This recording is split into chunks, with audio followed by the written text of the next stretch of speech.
variable scalar series. Once you print the scalar series, the scalar value will be assigned to each of the indices in the series.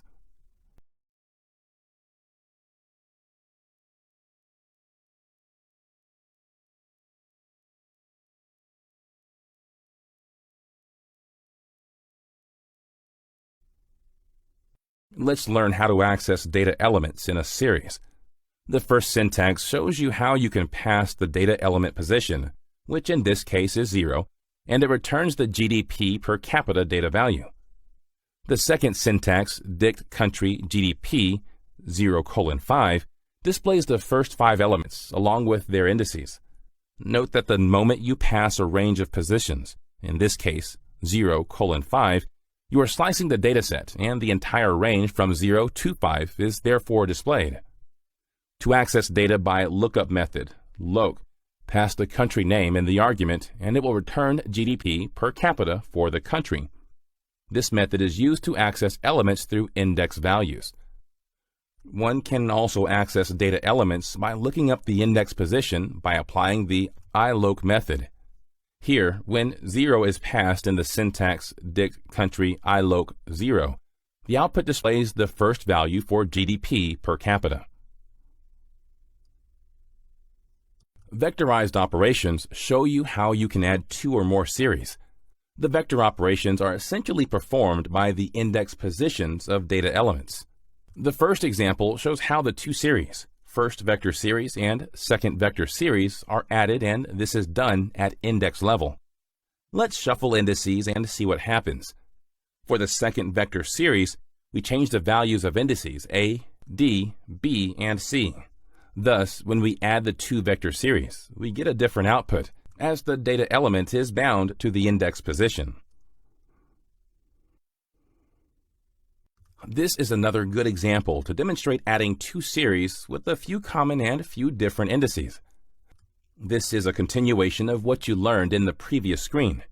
We introduced new indices, E and F. This will produce 4 indices which are not commonly named C, D, E, and F. These indices will not be added to the result and would not hold a number value, or NaN. This is one of the most common challenges, that is, dealing with NaN values that you'll face as a data scientist. In the upcoming screens, we'll see how these types of challenges can be handled with ease with the help of certain methods.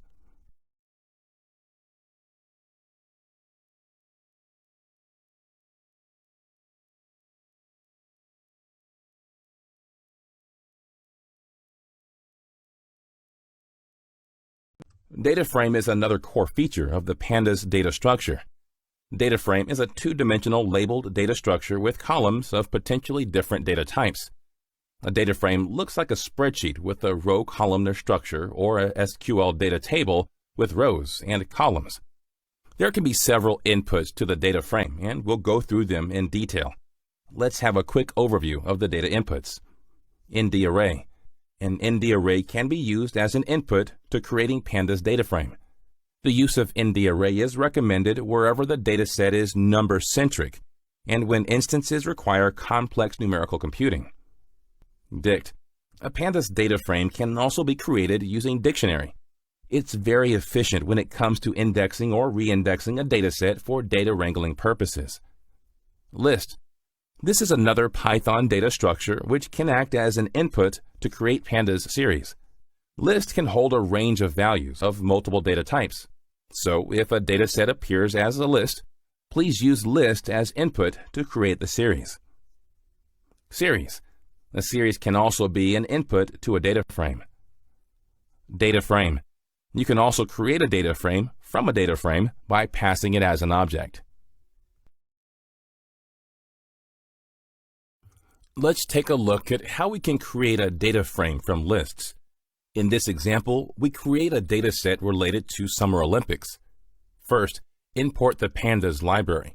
Then, declare a list Olympic data list and pass the indices host city, number of participating countries, and year with its data elements as arguments. As you can observe, it's a tabular representation of data with rows and columns. Next, pass this list to the dataframe method pd.dataframe to create a basic data frame. Note that the data alignment is automatically taken care here. When we call this data frame DF Olympic Data, the output displays all the rows with its corresponding indices.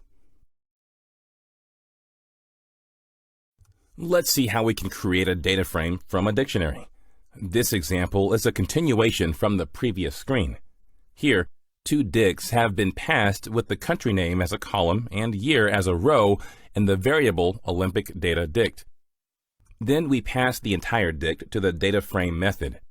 When we call the variable df Olympic Data dict, the output displays the values that were passed in the dict. The result displays NaN, wherever the data is missing for the corresponding cell or index. Let's try to view a data frame. This is a continuation from the screen where we discussed the creation of a data frame from a list. In that example, we showed a list of cities, years, and countries that participated in the Summer Olympics. We will now learn how to view a data frame. To view data elements in a data frame, apply the method column_name to view by column name. In this example, you need to type the syntax df Olympic Data .host city to view the city names, as it constitutes one of the columns. The function describe is another powerful method if you need to view the entire contents of the data set.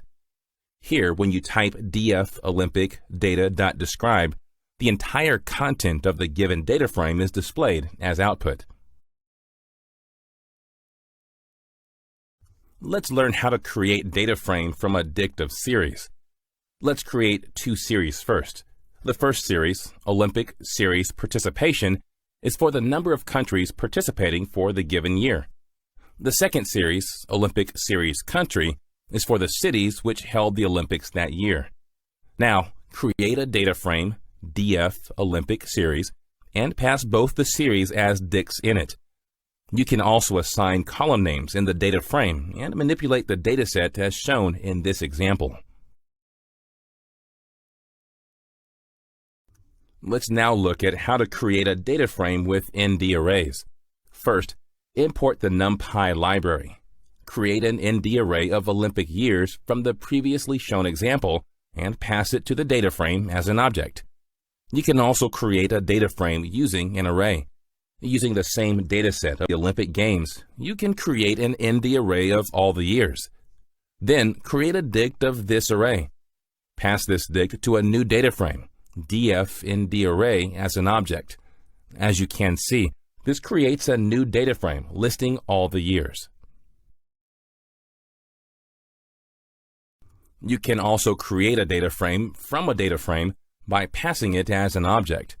This is a continuation from the previous screen where df Olympic Series is a data frame which is passed in another data frame, df frm df. The output displays the range of data elements that were passed as an argument in the earlier data frame, df Olympic Series.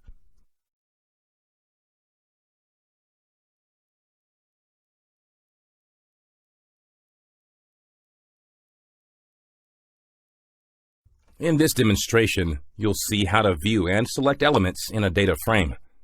Let's first import the required libraries of Python. The syntax is import NumPy as NP.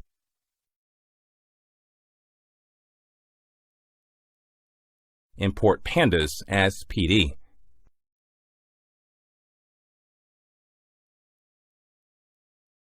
Next, we'll create a data frame from a dict of series.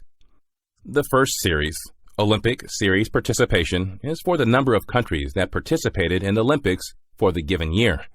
The second series, Olympic Series Country, is for the cities which held Olympics for the respective year.